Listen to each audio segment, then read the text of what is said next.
ඇමරිකානු ක්‍රමයට හාත්පසින්ම වෙනස් ජීවිත පැවැත්මක් පෙන්වන ඇමරිකානු පාප්තුමා. 13 වෙනි ලියෝ පාප්තුමාගේ සමාජීය දැක්මත් එක්ක ප්‍රැන්සිස් පාප්තුමාගේ ඉදිරි ගමන වේ යැයි ඉඟි පෙන්වන අවම පහසුකම් එක්ක ජීවිත ගෙවන මිනිස්සු ඉන්න පේරු රටේ ග්‍රාමීය මිනිස්සු වෙනුවෙන් අමිල සේවයක් කළ අලුතින් තේරීපත් වූ 14 වැනි ලියෝ පාප්තුමා ගැනයි මේ සටහන. 2025 මැයි 8 වන දින සිට විශ්වීය කතෝලික සභාව තමන්ගේ නව පාප්තුමන් ලෙස තෝරාපත් කරගත්තේ එක්සත් ජනපදයේ කාදිනල් රොබර්ට් ප්‍රැන්සිස් ප්‍රෙවෝස්ට් යන පාප්තුමා. එතුමා පාප්තූරය සඳහා 14 වැනි ලියෝ නම නාමය ලබාගත්තේ වසර 2000ක ඉතිහාසයේ කතෝලික සභාවට දෘශ්‍යමාන නායකත්වය දෙන 267 වන පහප් වහන්සේ සහ පළමු ඇමරිකානු ජාතික පාප්තුමා බවට පත්වෙමින්. ඇමරිකාවේ චිකාගෝහි උපත ලැබූ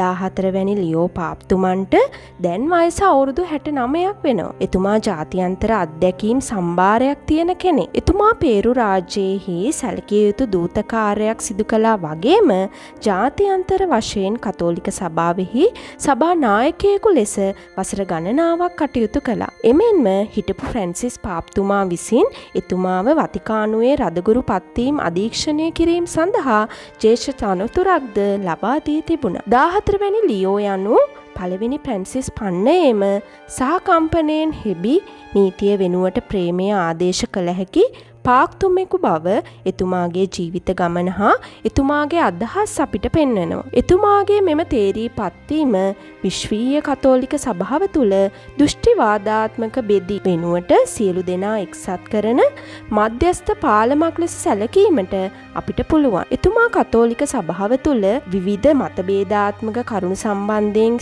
කිසිදු අන්තයකට නොයා මධ්‍යස්ථ ස්ථාවරයක සිට කටයුතු කරන පුද්ගලයෙක්. ඒ වගේම තීරණ ගැනීම ඊට අදාළ කණ්ඩායම් එක්ක නිරන්තර සාකච්ඡා ඇති කරන කියන බලාපොරොත්තුව අපිට තියාගන්න පුළුවන්. ඒ වගේම තීරණ ගැනීමේදී ඊට අදාළ කණ්ඩායම් එක්ක නිරන්තර සාකච්ඡා ඇති කරයි කියන බලාපොරොත්තුවත් අපිට තියාගන්න පුළුවන්. කාදිනල් තුමෙක් වෙන්න කලින් රොබර්ට් ප්‍රැන්සිස් කියන්නේ සාමාන්‍ය පියතුමකට එහා ගිය සමාජීය කාර්යයක් සිදු කරපු කෙනෙක්. එතුමා පියතුමෙක් විදිහට පූජකවරය ලබන්නේ 1982 දී ශුද්ධ වූ අගස්තීනු නිකායේ පූජකයෙක් විදිහට. ඉන් අනතුරුව එතුමා ධර්මදූතවරයෙක් ලෙස පේරු රාජ්‍යයට පිටත් වෙනවා එහි සේවය කරන්න. දශක දෙකකට වැඩි කාලයක් එතුමා පේරු රටේ මිනිස්සු එක්ක වැඩ කරනවා. සේවකත්වයේ පෙරදරි කරගත් නායකත්වය සඳහා කීර්තියක් ගොඩනගා ගන්නවා. අර අපි කියන්නේ නායකයා සේවකයා වෙන්න ඕනේ කියලා. එතුමා ගැන ලියවිලා තියෙන්නේ ගොඩක් වෙලාවට Tamanට අවධානය ලබා ගැනීමෙන් වැළකීලා තම සේවය නිහඬව මිනිස්සුන් උදෙසා ඉටු කළ කෙනෙක් විදිහට. එතුමා පේරු රටේ දේශීය වෘත්තීන් පෝෂණය කරමින් දරිද්‍රතාවය නැති කරලා ජනජීවිතය නගා සිටුවන්න වගේම සමාජ අසමානතාවය පිටු දැකීමට මිනිස්සු එක්කම කටයුතු කළ කෙනෙක්. 2014 වර්ෂයේදී රදගුරු තුමෙකු ලෙස පත් කරන්නේ එතුමා තවත් වසර 10කට ආසන්න කාලයක් ආර්ථික සමාජ ගැටලු වලින් හැබි පේරු රටේ උතුරු කොටසේ සේවය කරමින් සිටියේදී 2023 වර්ෂයේදී හිටපු ප්‍රැන්සිස් පාප්තුමා විසින් එතුමාව කාදිනල් තුමෙකු ලෙස පත් කරනු ලබනවා. එතුමා සිනෝඩල් ක්‍රියාවලියට සහාය දක්වන කෙනෙක්. ඒ වගේම ප්‍රැන්සිස් පාප්තුමා මතු කරන්න හදපු කාරණාව තමයි දෙවියන් ඉදිරියේ අපි කිසිම කෙනෙක් සමාජ මට්ටම් ස්ත්‍රී පුරුෂ ජාතීන් රැකියාවන් පූජක ගිහි යනුවෙන් උසස් හෝ පහත් නොවන බව.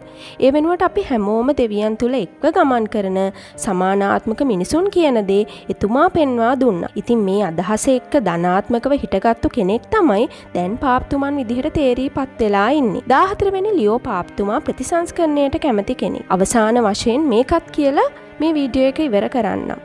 14 වෙනි ලියෝ කියන නම ඇයි එතුමා තෝරගත්? සාමාන්‍යයෙන් පාප් ධූරයට පත්වන කාදිනල් කෙනෙක් පාප්පරේ සඳහා නමක් තෝරා ගන්න එක ඇතුළෙම අපිට එතුමාගේ ඉදිරි දැක්ම ගැන ගියක් කරන්න පුළුවන්. උදාහරණයක් විදිහට පළමු ප්‍රැන්සිස් පාප්තුමා ඒ නම ලබාගත්තේ අසීසියේ ප්‍රැන්සිස් තුමාගේ දූතකාරය ඉදිරියට ගෙන යාමක් විදිහට. ඉතින් 14 වෙනි ලියෝ නව අභිනව පාප්තුමා ඒ නම ගත්තේ ඇයි? 13 වෙනි ලියෝ පාප්තුමා කතෝලික සභාවේ 256 වෙනි පාප් වහන්සේ විදිහට කටයුතු කළා. ක්‍රිස්තු වර්ෂ 1700 1978 ඉඳලා 1903 වෙනකම්ම උන්වහන්සේ හඳුන්වන්නේ කම්කරුවාගේ පාප්තුමා කියන අනවර්ථ නාමයෙන්. එතුමා විසින් නූතන සමාජ ගැටලු හා කම්කරු අයිතිවාසිකම් පිළිබඳව ආමන්ත්‍රණය කරන ලේඛනයක්ද නිකුත් කරනු ලැබුවා. එතුමන් විසින් කම්කරුවාගේ ශ්‍රමයේ ගෞරවය, පෞද්ගලික දේපල අයිතිය, සාධාරණ වැටුප් සඳහා අවශ්‍යතාවයේ අවදානමකට ලක්වුවන් ආරක්ෂා කිරීම සඳහා අවශ්‍ය විට රාජ්‍ය මැදිහත් වීම වැනි බරපතල සමාජීය කාරණා වෙනුවෙන්ද පෙනී සිටියා. ඉතින් අපිට ඉඟියක් ලබා ගන්න පුළුවන්